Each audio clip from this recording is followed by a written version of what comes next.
China erupts into war, and the explosion is felt all over the East, even across the sea. The time of the Han Dynasty was a golden age of China. It was a time of relative peace, wealth, and scientific advancement. That's why when it shattered, there was chaos. The Han had a vast trade network and tributary system that connected the surrounding states. Their tentacles, like some other type of tentacles, reached out to even the smallest of places. When they disappeared, all these states were faced with a power vacuum and found themselves cut off from a lucrative trade network. People in the Korean peninsula saw all this chaos and thought, awesome, and seized the moment to carve out their own kingdoms in the peninsula. Koguryo in the north slapped the weakened Chinese there into submission, while in the south, Shilla and Paekje arose as contenders. A group of small states in the south banded together to form the Kaya Confederacy, which later became best buddies with Japan. When Japan's Kofun Period began, it was the middle of China's Three Kingdoms period.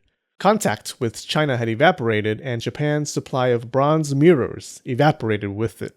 If you've been watching earlier videos, you'd remember that the Japanese were obsessed with these mirrors. They used them for rituals and as symbols of power. They were forced to create bronze mirrors locally. Wasn't a problem though. They had learned enough from the mainlanders to manufacture the mirrors, and even developed their own patterns and style. With China busy beating itself up, Japan turned to the Korean kingdoms as a source of high culture, technology, and luxury goods. Korea was more advanced than Japan at the time, but while the gap between Japan and China was like the Grand Canyon, the gap between Japan and Korea was like that gorge in Indiana Jones and the Temple of Doom. The gorge is big, but at least you have a bridge you can cross. And Harrison Ford is there to guide you. Except I think he destroys the bridge in the movie, so you can't actually cross it. You can't really jump it either. I feel like this analogy has jumped it. The Japanese did not see themselves as vassals to the Koreans as they did to the Chinese. In fact, they had a military presence in the Korean peninsula, helping out Paekje and Kaya. Kaya had the closest relations to Japan. There was a debate about Kaya some decades ago. The Nihon Shoki, a book of Japanese history created 1300 years ago, claims that Kaya, known as Mimana in the book, was a colony of Yamato. Historians initially believed this claim, but someone questioned its validity one day and sparked a huge debate. Unfortunately, this debate was mired in nationalism. You could kind of guess who fell on which side depending on whether they were Korean or Japanese. Eventually, mainstream historians, including Japanese and Korean historians, came to a conclusion. In 2010, the Japanese and Korean governments even sponsored a joint study group of historians from both sides. It reaffirmed the conclusion, which was that Kaya was not a colony of the Yamato court. Seems like the Yamato just wanted everyone to think they were. In fact, they wanted everyone to think they occupied the other kingdoms in the southern Korean peninsula as well. The Japanese government actually removed endorsements of the theory from textbooks. So why were the Yamato so desperate to maintain relations with Korea? Most likely because they needed iron. Sadly, Japan's supply of metal ore resembled my bank account's supply of numbers. They used iron to make weapons and farming tools. It was a society based around agriculture. Agriculture fueled growth.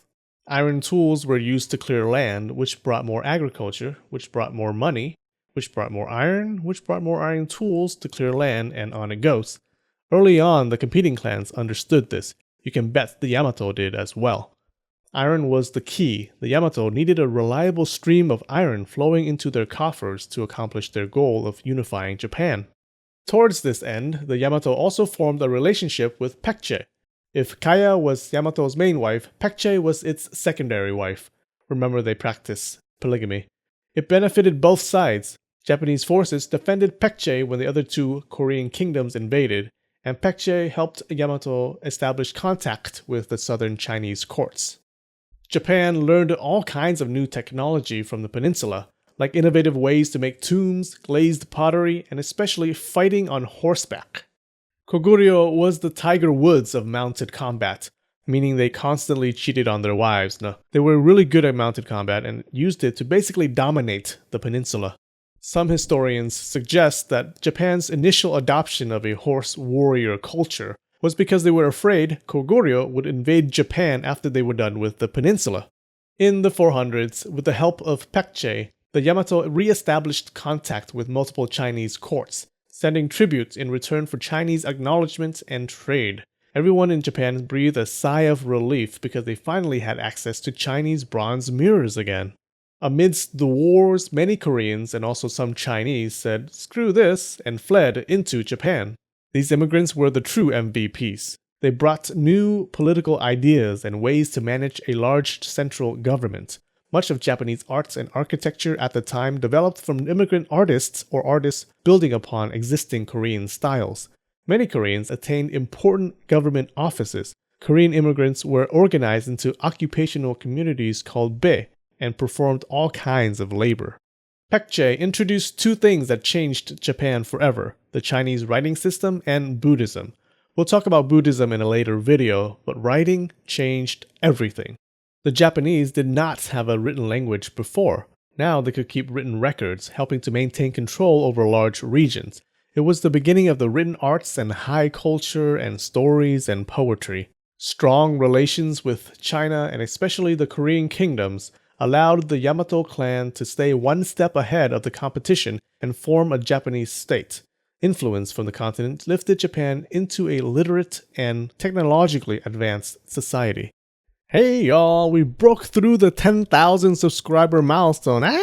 Thank you everyone so much for watching these videos. The channel has grown immensely in the past few months, and it's all thanks to you, sugar. I started this whole project as a little hobby, like an outlet for my creative side, but it's become a lot more, and you guys are so nice and supportive, it's not even funny. You should know I have some plans for this year that you may like, so stick around and dance.